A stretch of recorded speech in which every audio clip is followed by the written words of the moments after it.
you start to look at these games, and if I look at San Francisco, let's look at the teams that lost, because we'll have plenty of time to talk about the teams that advance. If I look at the teams that lost over the weekend, the 49ers, what kind of situation are they in now? The Bears, what kind of situation are they in now? The Texans, what kind of situation are they in now? And you could probably start to rank these and go, all right, I get a good idea with that team moving forward. Like the Niners, your window of opportunity, in my opinion, is closed. Because, a year older with a lot of those players, injuries, and, I got George Kittle coming back from a serious injury. Bosa and Warner might have been able to play in the Super Bowl. I don't have the luxury of, high-ticket items, big-ticket items for Brock Purdy. I really have to bank on Brock Purdy being a great quarterback. And you're in that NFC West. And, you're looking at Seattle and you're looking at the Rams.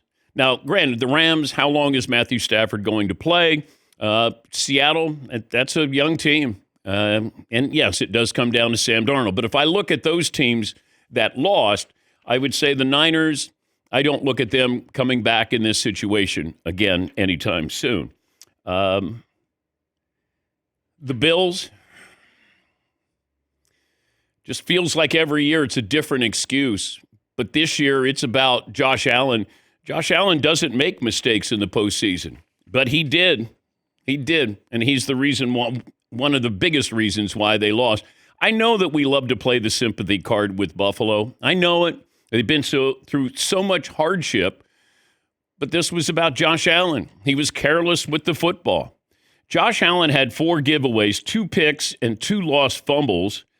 Now, he had 0 giveaways in his previous 6 playoff games and a total of 6 in 14 career playoff games. So was it an anomaly? Yes, it was. Doesn't matter. It still counts. But you look at Buffalo moving forward. There's so much chatter about Sean McDermott. What is he going to keep his job? Will he keep his job? I didn't think that was a great Buffalo team. I didn't think it was a very good Buffalo team. I thought they were a good team. I thought that they could run the football, you sprinkle in Josh Allen, and you got enough to get by. In a playoff scenario where you didn't have the usuals in there. And yes, this was supposed to be his year. It didn't matter if Mahomes is not in or Burrow's not in or Lamar Jackson. These other teams are better than Buffalo. New England is better than Buffalo. Denver is better than Buffalo. They are. Now, it doesn't mean Buffalo couldn't win, but Josh Allen had a terrible game at a terrible time, and he spoke about it after the game.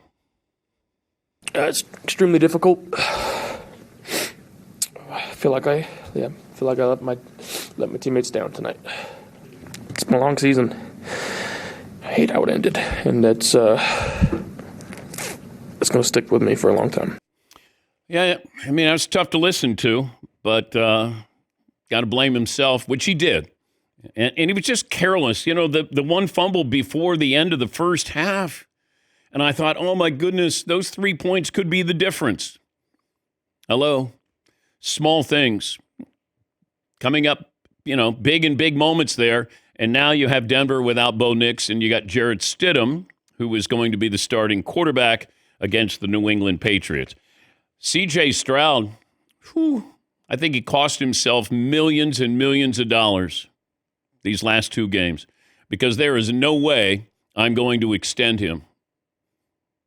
I don't want to make the mistake the Dolphins did with Tua. You got to Kyler Murray. You got to show me again next year. And even then, I'd be a little apprehensive because something was going on.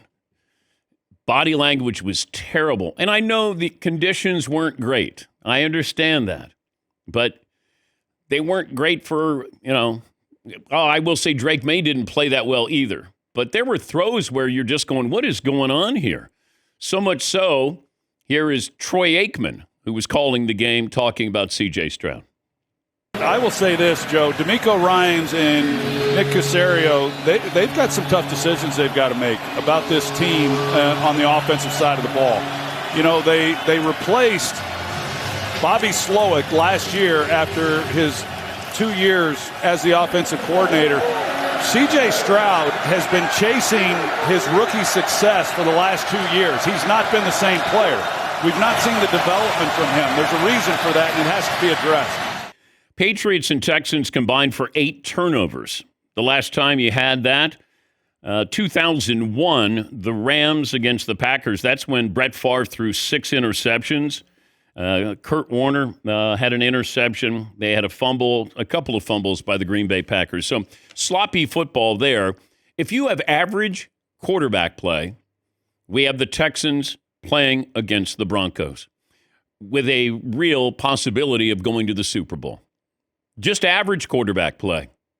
I thought they were going to bring in Davis Mills. I thought maybe just give the offense a little jolt of something there because, you weren't out of it. When you're down 5, and I'm thinking, oh, my goodness, you got all these turnovers, you're at home, and you can't put them away. And then they finally did. But you're watching that game, and you're just going, man, something's up here. And then you could just see C.J. Stroud just kind of look like, I don't know. I don't know. And New England, give them credit.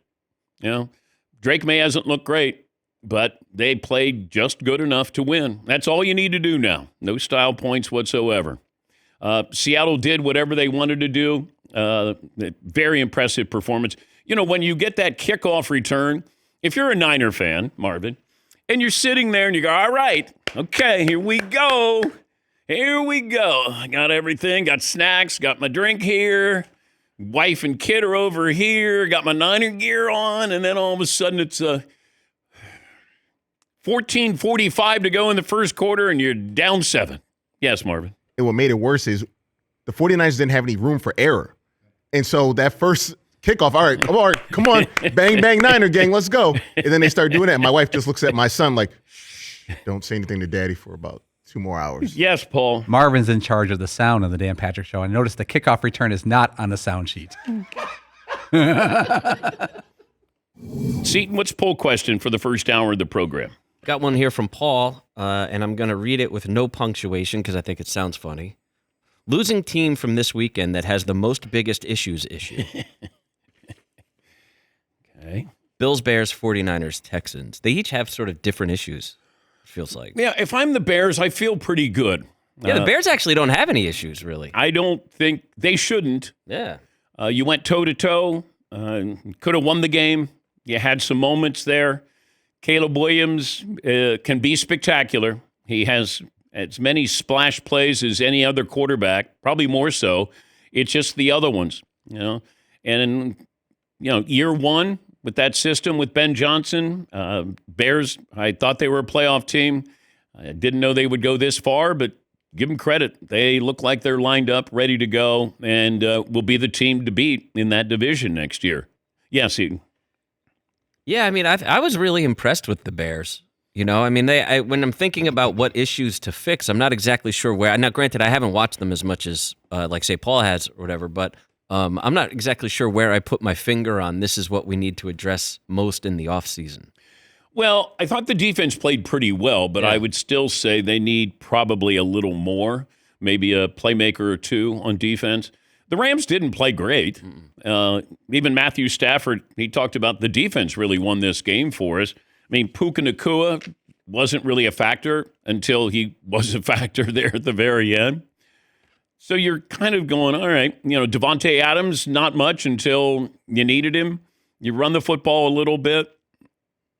But, this goes back to what I keep saying. You just survive. That's all. Now, you can survive and go, man, I don't know. Like, there are times when you could see somebody advancing. Like, Drake May's got to play better. So, yes, you win. You don't get style points, and now you move on. But that would concern me a little bit. Is the moment a little too big for Drake May, or was it? And you're going against a great defense there.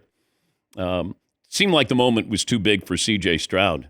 Like, I kept going, dude, what are you doing? You're making this tougher than it needs to be. And he could have thrown 2 or 3 more interceptions. The Patriots had the opportunity for 2 or 3 more interceptions there. And this on the heels of a terrible performance in the previous game. Texans got a big question there. That defense is young. Well, Danielle Hunter's been around, but it's a good solid team. Now, not having Nico Collins, Mark's got banged up a little bit, but you got a great coach. And Jacksonville may be here to stay. So your margin for error there is not as wide as it once was or once thought of. Yes, Eaton. I feel like Drake May's problems are being overshadowed because they keep winning, and CJ Stroud had such a terrible game, but Drake May has 7 or 8 turnovers in the last 6 quarters. Yeah, fumbles. And a couple of interceptions too. Yeah. That's not great play out of him. And this time of the year, those things get magnified because we spend more time on these games because everybody, there's only a couple of games being played. If this was a regular season game between the Patriots and the Texans, then we probably don't focus on it. Be like, all right, Patriots won at home. But, when everybody has a referendum on these games, everybody has an opinion, then it all of a sudden metastasizes. Yes, Eaton. And he, the turnovers in a weird way. It's funny. C.J. Stroud's performance overshadowed Drake May's bad performance, and Drake May's turnovers overshadow all of the throws that he just missed or just didn't make. Best Super Bowl odds, the Seahawks are plus 145, the Rams plus 225, and then the Patriots at plus 255. The Broncos at plus 1,100. But congratulations, Todd. You got to the AFC title game. Yes? Is the mystery and question mark that is Jarrett Stidham, can that somehow be turned into a positive in some way? They have all the video of Bo Nix and they know what he can do. I'm as big a fan as there is. I don't know what we're getting with Stidham. He's going to be a game manager. Supposedly Sean Payton's not going to make major change to the offense. Does Denver defense have to do all the work to win the game? I have no idea what to expect. So. Well, these are all questions you're asking yourself. I am. Not me. I'm just throwing it out there to everyone, but I am definitely asking myself that. I don't know if the Patriots go, oh, my God. What are you going to do? Like, what do we do? And, we've seen backup quarterbacks. Is this the Nick Foles moment? Well, Nick Foles had a Pro Bowl season. He was unbelievable with Chip Kelly. So we knew that he could play at a higher level. Jarrett Stidham, he hadn't thrown a pass in 2 years in a game. Yes, Paulie. Yeah, there's not a lot of tape on Jarrett Stidham. He's been in the league for 7 years now, 4 starts, 1-3. 60% passer, 8 touchdowns, 8 picks.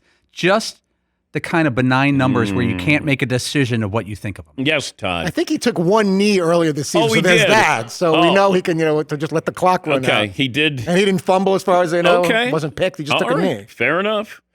All right. He's played 1 play and he took a knee.